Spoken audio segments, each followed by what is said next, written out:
Hi friends! So a couple weeks ago I posted something on LinkedIn about test-driven development and how if you are only automating your tests, that's great, but that's not TDD.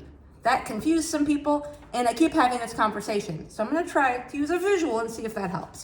So let's say here you are sitting at your awesome little laptop and you are writing code and you write lots and lots of code. So you've got your code here, awesome, you've got a method done. Okay, and you look at your method and you go, I think it works, but I want to make sure. So I'm going to write a test. So over here I'm going to come into JUnit and I'm going to write some JUnit code and I'll have my assertions in here.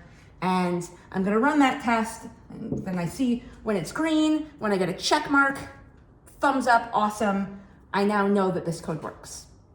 And then now that I have this test passing, now I can go back and I could refactor and change some structure, or I could add some more code. And then as I do that, I might come over here and add more tests and more assertions, and I'll run those. Awesome. This is test automation with development. This is not test-driven development. It's not. This is great. This is a perfectly normal way of writing code. Please do this. If you haven't been automating your tests and writing them as you write your code, please do. This is not TDD though. TDD is a specific technique and practice. So let's see, what does TDD look like?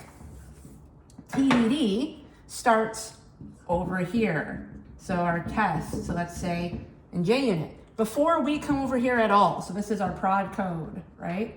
So before we even think about getting over here where we're writing prod code, we're gonna be over here in our unit package, wherever our testing stuff is. And the first thing I'm gonna do is write a test. And my first test might just use the new class I'm writing or the new method. And I might write, class name dot method, whatever. And as soon as I do that, I get a little red squiggly. And that tells me, hey, that thing doesn't exist. Go awesome. So then I'm going to use my IDE and I'm going to use that to then generate. So now I have this class or I have that method name. Cool. Now I'm going to come back over to my test. That's all I did. I have an empty method. I'm going to come over to my test now and I'm going to write, I've called that method. Now I'm going to assert something about it. So I'm going to assert something change. So assert like equal, let's say. So I've got my assert here. That assert, I'm going to run it, test failure, because I haven't written any code over here yet.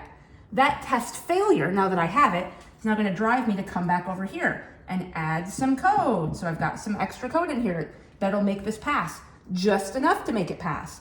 I'll run my tests again. Now I get a check mark. Okay, awesome. Works green test. Now I'm going to take a look and refactor. So maybe this method needs broken into two methods. That makes more sense. Cool. Got a private helper method here and a real method. Run the test again. Check mark. Okay, awesome. Now I'm going to come back over here and write another assertion or another test. So I have another test here. And now this one fails because I haven't written the code yet. This failure then drives me to come back over here and write my code. It's backwards. This is test-driven development because the test is driving you to develop. And you don't develop unless you have a failing test that made you do it. That's why the D in TDD is so important, that driven. It's driven by the tests.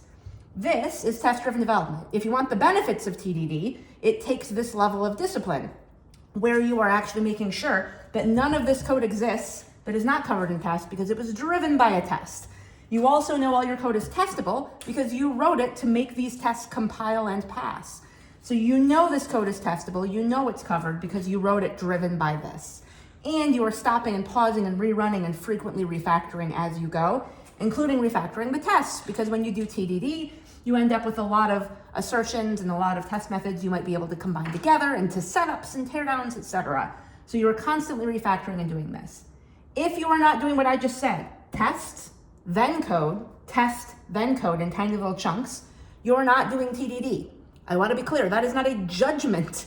To say you are not doing TDD, it does not to say that you are a bad developer, that you don't know what you're doing, that your code is not covered in tests. It just means you're not doing this practice, which is fine, but don't get this confused because when we talk about TDD, it's this method and it comes with certain guarantees and benefits that you won't get if you're just doing development-driven testing. So be clear, this is what I meant when I said, just because you're automating doesn't mean you're doing TDD.